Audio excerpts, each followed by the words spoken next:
mistakes, which there are many. Yep. She takes full responsibility for. Today's tale comes from Barry. Father Simon, I'm asking forgiveness for the following. Back in 2005, a year after Sam and I got together, we were both just in our 50s at the time. We were on holiday in Myrtle Beach, South Carolina, United States of America. We saw a leaflet about hiring a Harley Davidson.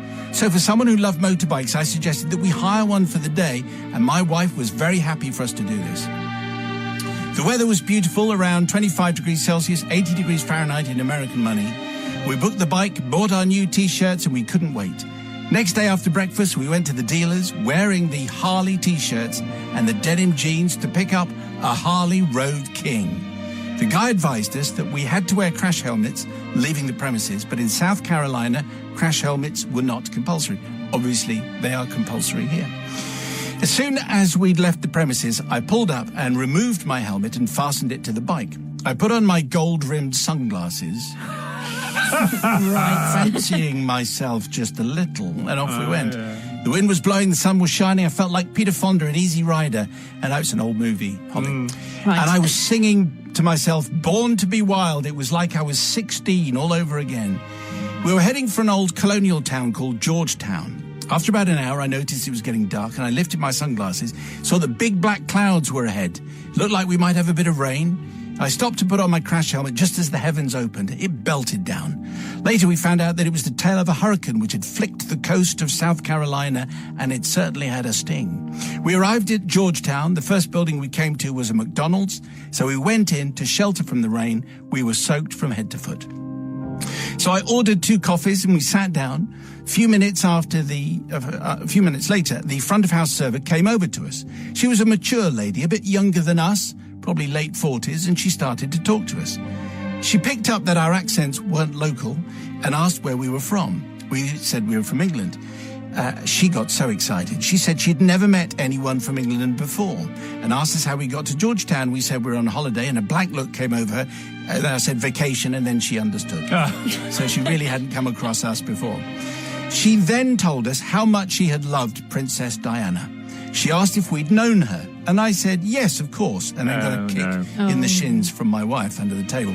I said we just lived down the road from her when she was at the stately home at Highgrove, and I went on to tell her that we would often see her down the supermarket shopping, often a Co-op, but sometimes Morrison's, and she always bought cheese and onion crisps, Carlsberg lager, and usually a packet of number 6.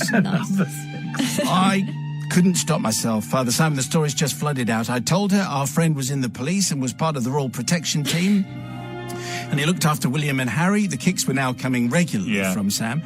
I said that although these days William and Harry did their official duties watching rugby union, they really preferred rugby league and were deep, profound, passionate Warrington Wolves fans. She had no idea what rugby was, but my brief explanation of it being a bit like American football without the helmets and body protection was enough for her to realise that this was a tough sport. So she got us a coffee, she got us a refill, and she came back with a manager to introduce us. The rain stopped. Sue was really uncomfortable. Sam was really uncomfortable with the conversations. Oh, well done. Yeah. Anyway, we needed to continue our adventure, so we told them we were leaving. She said, please don't leave. She rushed off to get a piece of paper. She came back with a pen and paper, and she asked us for our autographs. So I couldn't let her down, so I wrote, to Rose, it's been a pleasure to meet you. Lots of love from your well-connected friends from little old England, Barry and Sam. Sam. Kiss, kiss.